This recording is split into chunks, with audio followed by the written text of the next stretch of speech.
So we're going to take a little different take on the format. I mean, for those of you who have been to Creative Mornings before, you know that we usually do a presentation, but this time we decided to mix it up a little bit and do a question and answer session. So if any time anybody has a burning question, I'm going to just raise your hand, and Sonny will be more than happy to answer them as well. So Sonny, this month's theme is transparency. So as we talked about a little bit earlier, what is transparency to you, and why is it important? It's a big question out there, but I just want to know your thoughts and views on this. I think you can approach it from a lot of different angles, political, personal. I'm not sure exactly what the people here are interested in hearing about. Okay, I mean, maybe some of in terms of your work, in September you released the figures for the Art of Charlie Shang Hok Chai, which you basically put down everything that I personally wouldn't share, which is about the budget and how much I'm making from it and things like that. So what was your impetus to get that numbers out there? And then maybe we work backwards from there in terms of how did you get to that point where you decided to release the numbers? I think that's the reason, the sort of impetus behind it was the NAC's creation grant, which I had applied for. And,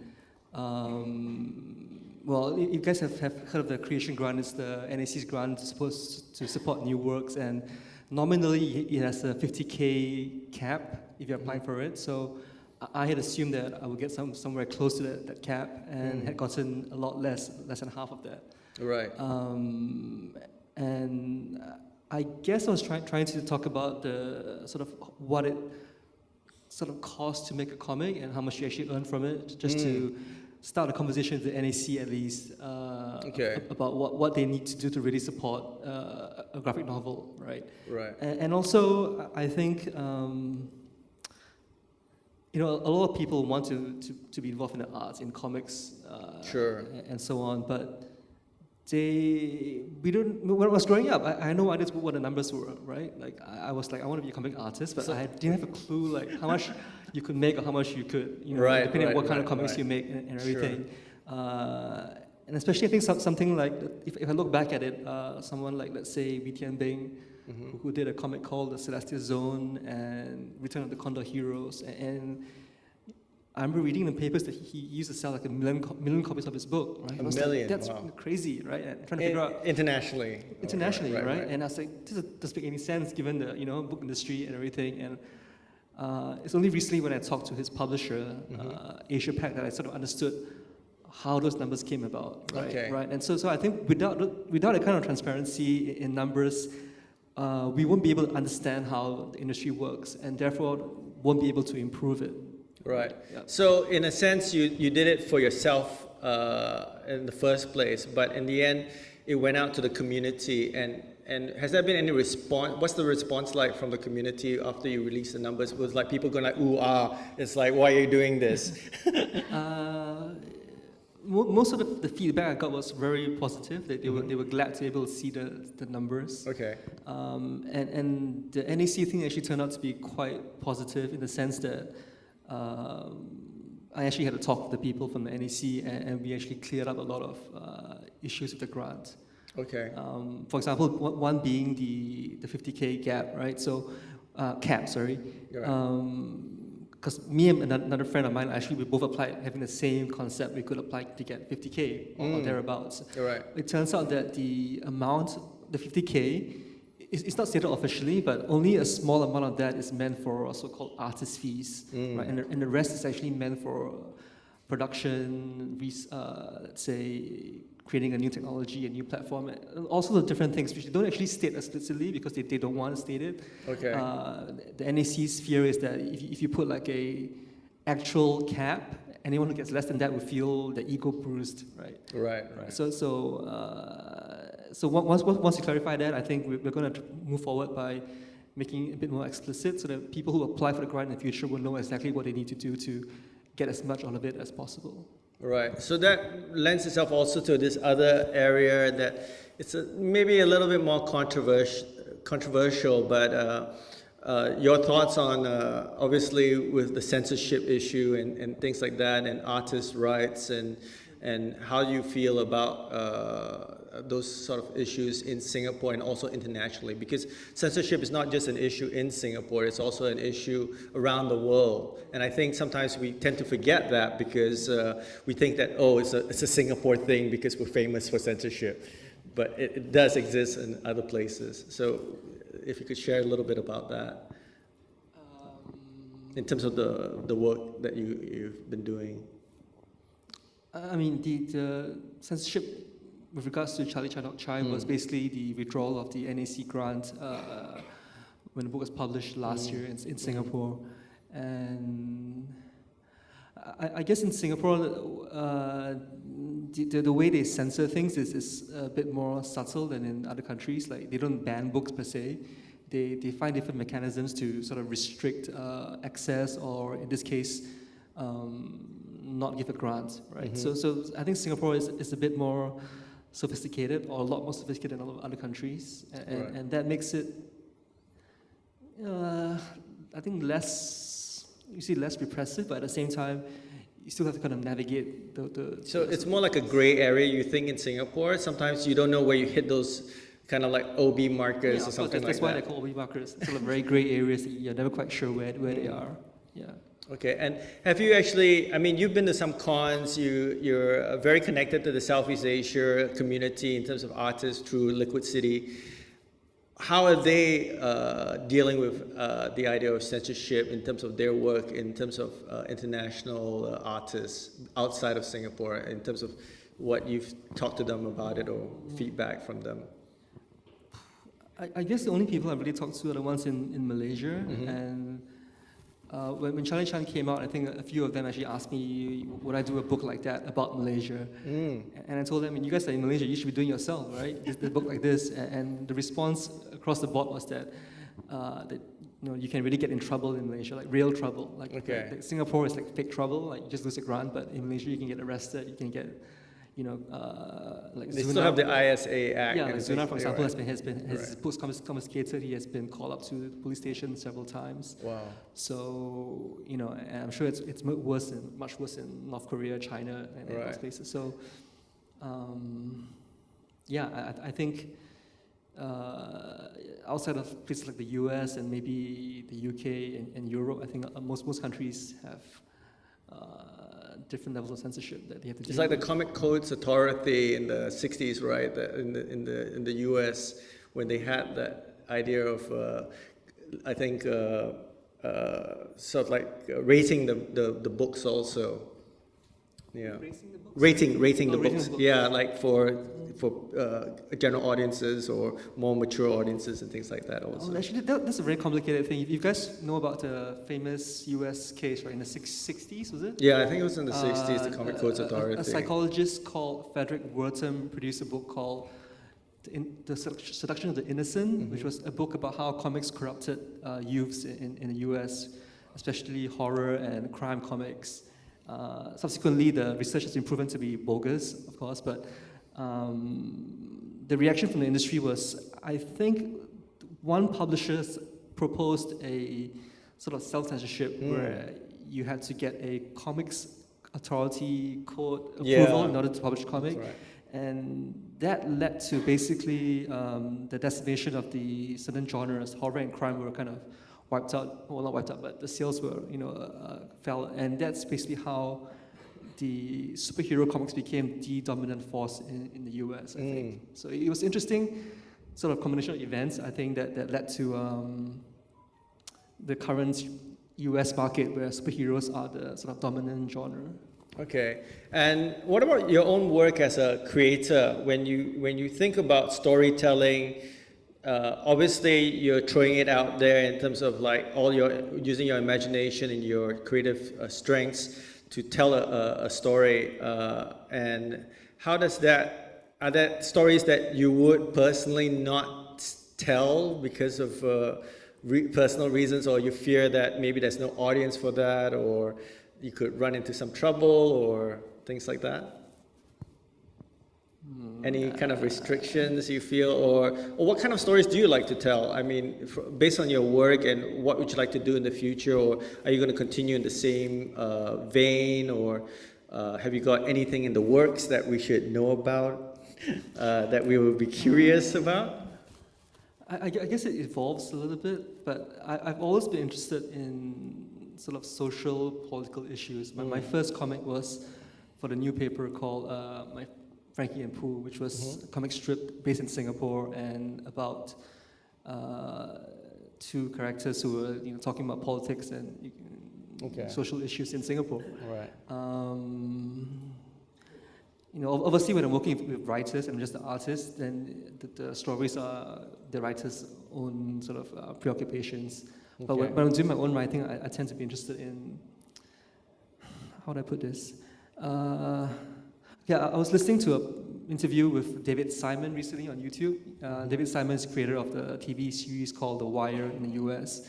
And he said something which I thought I agree a lot with, which is that you have to kind of know the craft of storytelling. You have to know how storytelling works. You need to be able to make interesting characters and all that. But for him, I think he said that if I did all that, but I didn't have an argument within the story, right? Have a message or a sort of, I guess, in this case, very, very social, political message, then he would have felt like he had let himself down and his father down, because his father was also I think, journalist as well. So, I mean, when you look back, because, there's this saying about you can only connect the dots backwards as opposed to forwards sometimes.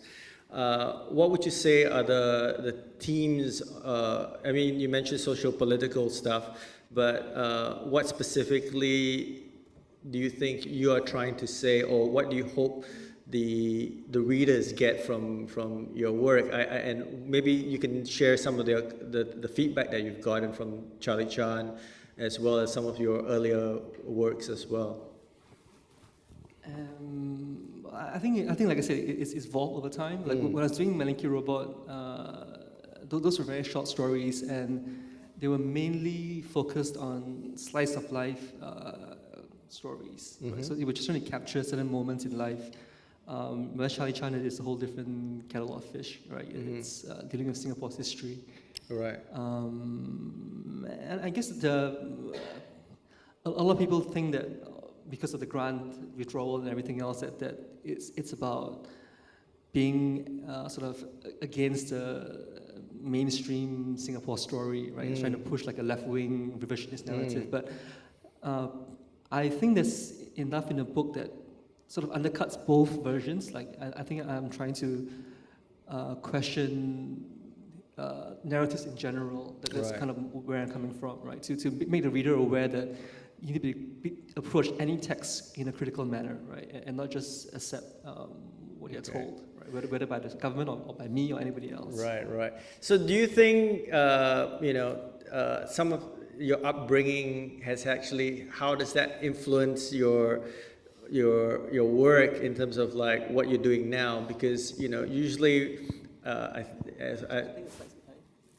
it's the slicing. Yeah, sorry. Okay, yeah. Okay, so I mean, if you could share with us a little bit about growing up and getting involved in art, and how that evolved into your storytelling in terms of the stories that you want to create, that would be wonderful if you could share a bit about that. Well, I was born in Malaysia, and I grew up, both Malaysia and Singapore. Like I came to Singapore when I was in kindergarten, second year, but I would travel back there every holiday. So, and my mom would buy me and my sister a lot of comics and books all the time. So I grew up reading Lao Fu Zi and Beano, Dandy, Asterix, Tintin, all the usual, But I think the comic that made me start to think about wanting to draw comics was a British comic called 2080. Ah. Was, How many of you have heard of 2000 AD? Judge Dredd. Judge Dredd?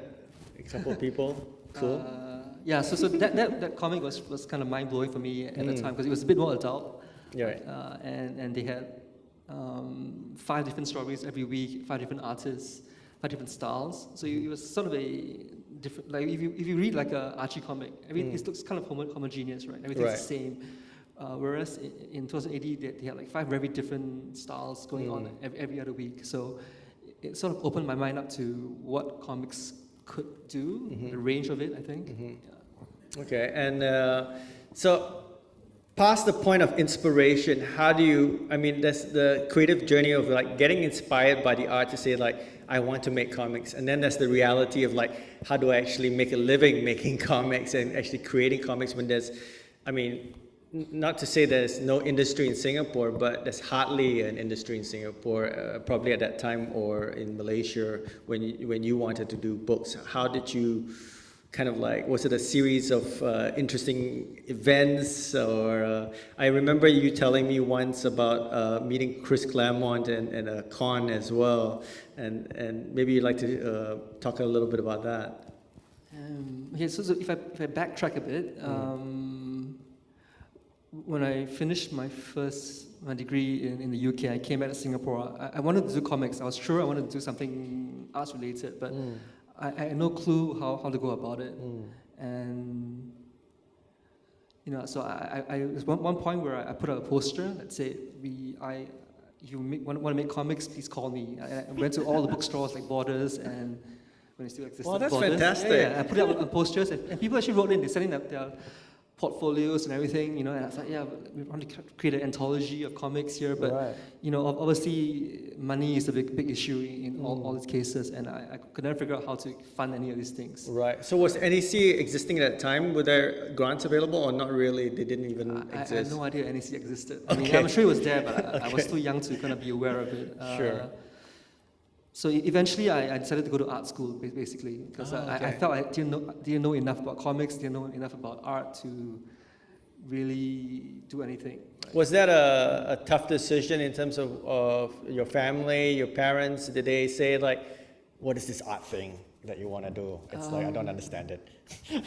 No, my parents were actually really supportive, partly because I did finish my first degree, so they always felt like something to fall back on. So you had a safe backup. Well, it wasn't really safe because my degree was in philosophy, so you know it wasn't really safe. You know, they thought it was worth something at least. So yeah. Okay. So you went to overseas for art school, and what was that experience like? I mean, was it like complete joy that you could just spend 24/7 in an environment where it's just talking about creativity, art, and different forms of art? Yeah, art school for me was like a permanent holiday to some degree. Like your homework was like drawing, painting, you know, doing research about art. So it was like it felt like I was playing Tron all the time. Right. And there were a lot of great teachers I met there, including David Mazzucchelli, the creator of, co-creator of Batman Year One and a very famous Daredevil story with Frank Miller. So he did the art on that, you know. And so he was the first person I ever met who kind of really knew about the industry, comics industry. All right. Yeah. And what is the comic industry like in terms of like people being open and sharing? I mean, like say like what you did with sharing the budgets and all that. Was it? I mean, when you're having one-to-one conversations with some of these artists that you meet in the industry, what are they? I mean, what's your general vibe that you get from the industry overseas? I don't think you can generalize. I mean, comic artists are like any other species. You know, they are very different kinds. You know, all different kinds. Right. And who are some of your people that you've had great conversations with besides David, and what have they been able to share with you that you've taken some bites of information to help you in your career? I suppose Gene Yang was a person who I've talked quite a bit to, and he Well, recently he got a Macarthur Grant, so that solves all his financial worries. But when we last talked, which was about a year ago. What's this grant about? Can you explain a little bit? The Macarthur Grant is a privately funded grant in the US that I think gives each recipient, if I'm not wrong, about 300,000 USD over 2 years, something like that. Wow. So it's substantial money. Is he going to fund you now? No. He's going to do his own. He said he's going to hire a assistant who he will help kind of bring to the industry, which I think is very noble of him, as Gene always is. Okay. But yeah, you were talking about it, about money at a point in time, and you were saying how like you can be the comics industry, like a lot of other art industries, doesn't pay too well, right? So I think he was given an analogy that if you're a pretty good engineer, you will have a really comfortable life. You can buy a house, you can support a family, you get kids and education. Whereas if you're a pretty good comic artist, you're going to be struggling still, right? So only the so-called outliers, like people like Jim Lee or Frank Miller, they earn millions of dollars through movie deals and everything else. But the rest of us probably will be sort of struggling despite being, even if you're very good at the craft. Okay. Okay, so talking about that, what are some of the things that you hope to see in the industry happening in Singapore or even in the future? In Singapore? In Singapore first, and then maybe in terms of your work with international publishers also.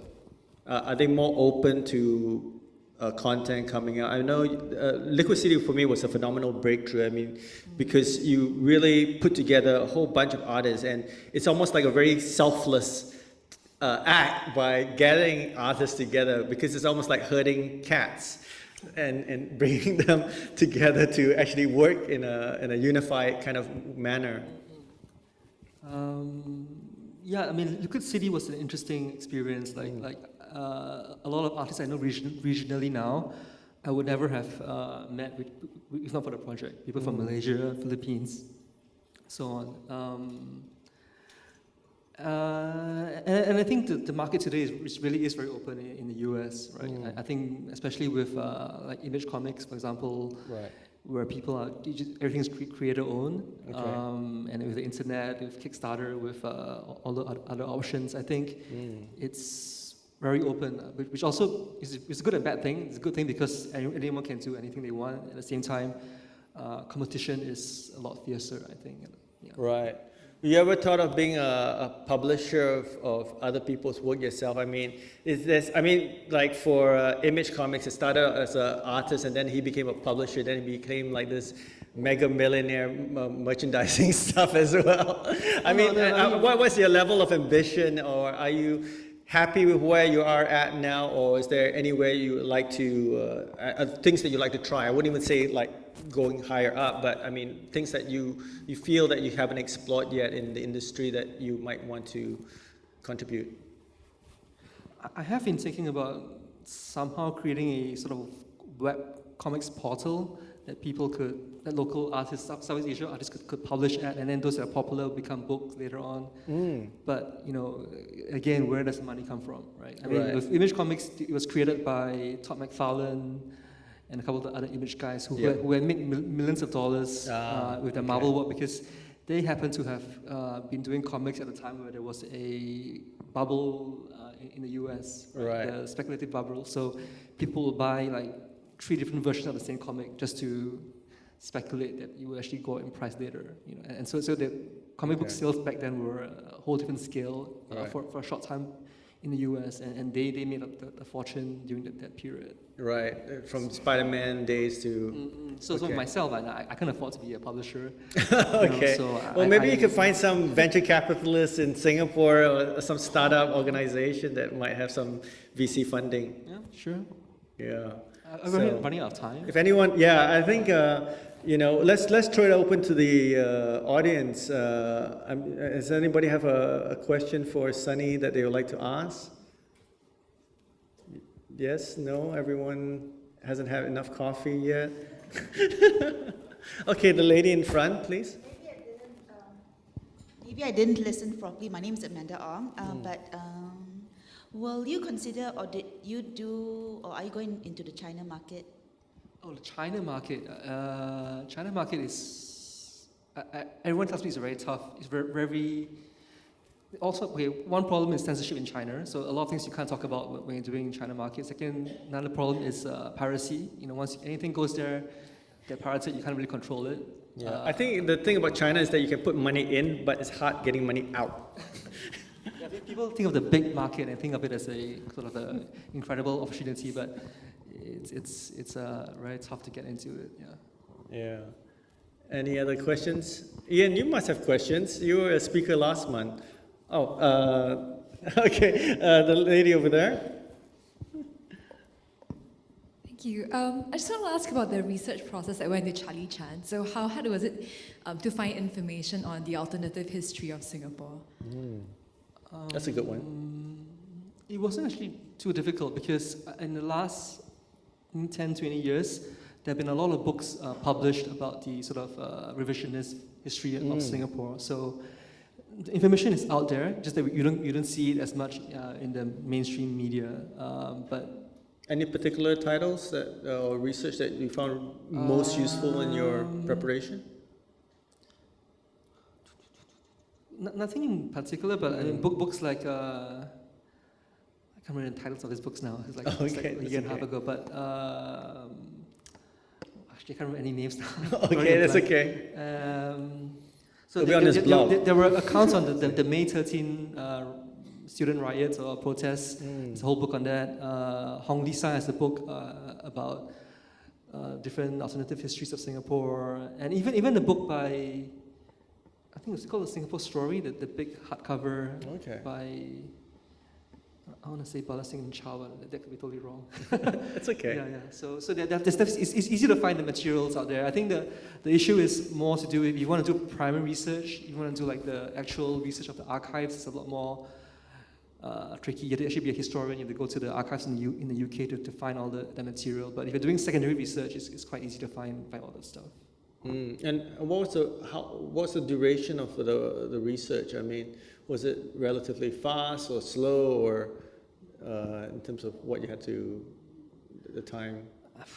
I mean, when I was doing the research, I was also doing other work at the same time, so it's hard for me to kind of figure it out. But I'm going to say roughly 3 to 6 months. So you're good at multitasking? No, I'm terrible at it, but it's something you have to do, right? So when I'm working, I tend to neglect emails and messages a lot. I think you probably have experienced that with me. Okay. So I will like just ignore messages for like weeks on end when I'm working. Okay. Any other questions? I think we have time for maybe 2 more. Anyone? Don't be shy. Oh. Hey, Sonny. Okay, sorry. Hey. Do you think any of your books can be made into movies or TV shows? Okay, well, with Charlie Chan, people have approached me and sort of talked about the possibility of making an adaptation.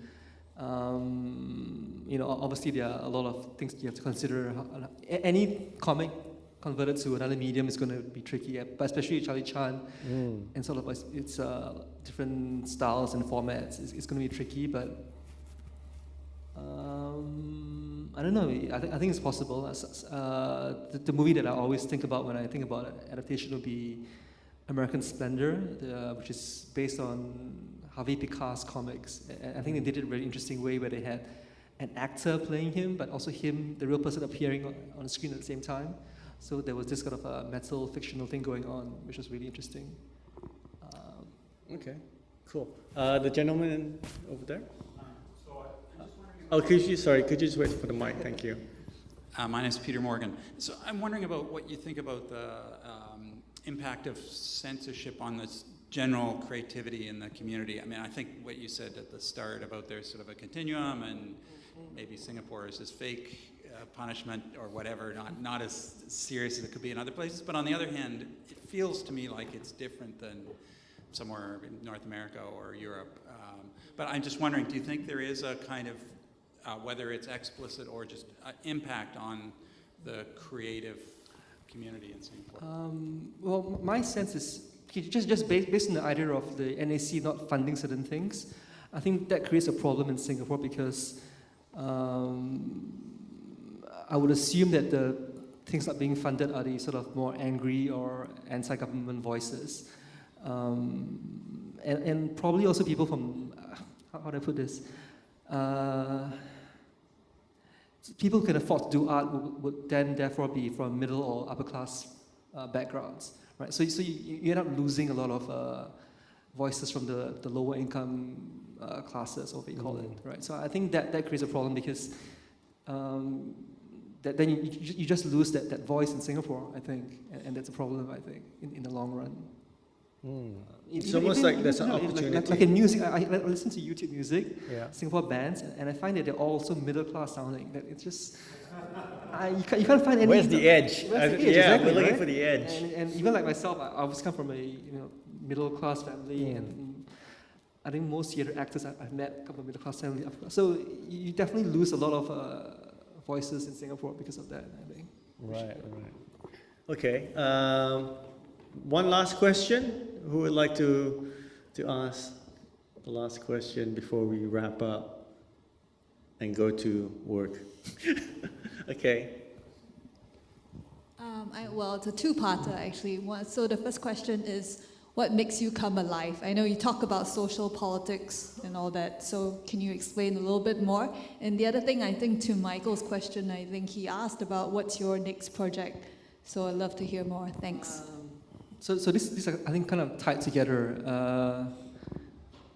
What gets like my next book is going to be, I think, dealing with what we're calling the anxieties of capitalism, right? Sort of what we're facing today in terms of, and I think that comes from sort of trying to understand the world, like trying to figure out sort of my place in it, and especially nowadays you read the papers every other day. You have the clash between neoliberalism, the left and the right, Donald Trump, Hillary Clinton, all that stuff, and a lot of what I read, I only semi-understand, I think, like things like money supply and monetary policy, all that stuff.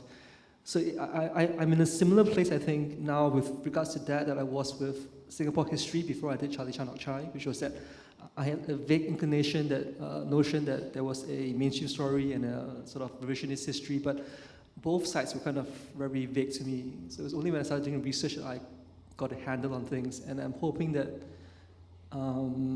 the research on a new book will also help me understand a bit better sort of all these issues that I'm reading about in the papers all the time. And hopefully it will be a book that can help the reader also navigate the same issues themselves. Yeah. Sounds really ambitious, and we wish you all the best for that Thank project, you. Sonny. So if you could thank Sonny for an amazing chat. Thank you so much.